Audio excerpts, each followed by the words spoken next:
Okay, this question I do get a lot, and this is what type of arrows did each tribe use?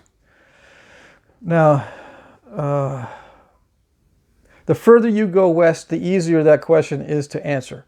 So, like in California, we know a lot about California Indians, and I'm talking about Stone Age technology. I'm not talking about Indians that use trade points and modern type tools, relatively modern tools to construct their weapons.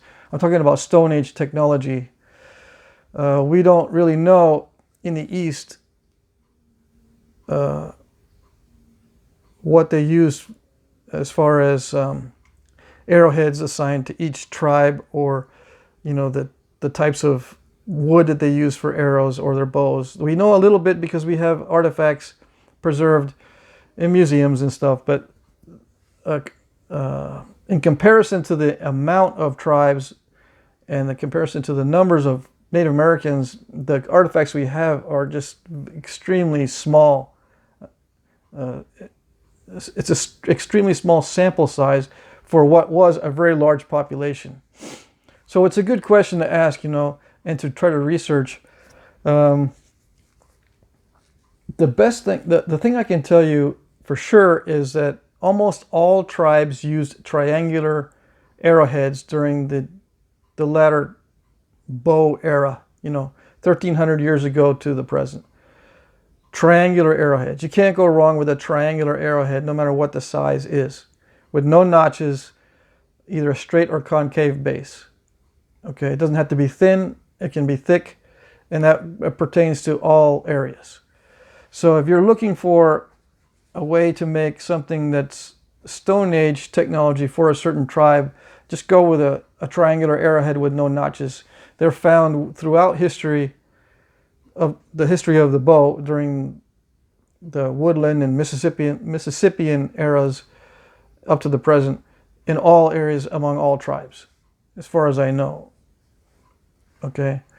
Now, when you get into the west of the Mississippi areas, a lot of the arrowheads were notched, side notches especially. And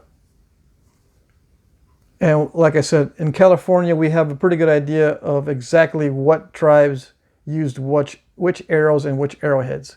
So if you want to reproduce arrows accurately, you'll need to go to the West Coast. And there's a lot of good research on that kind of thing.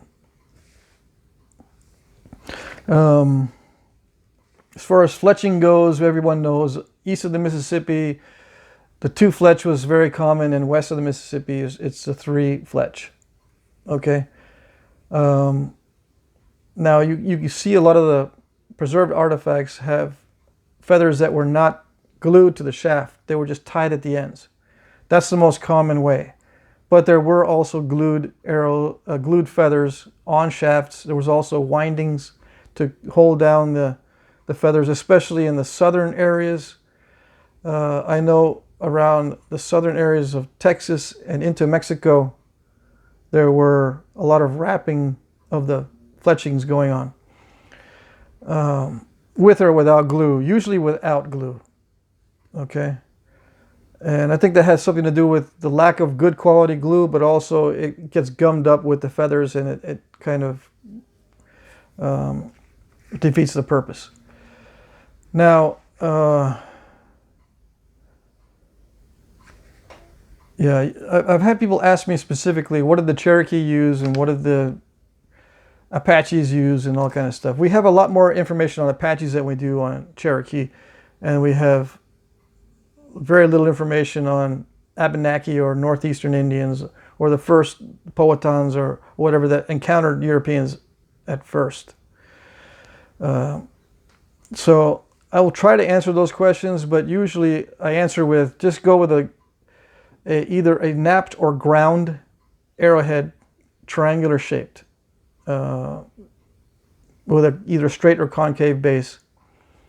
That seems to be the most common. After that, it's the stemmed triangular point, and then after that would be the notched.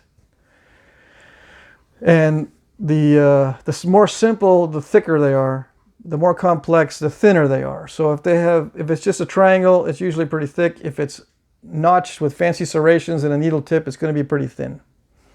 Okay, I think that's it for that. All right.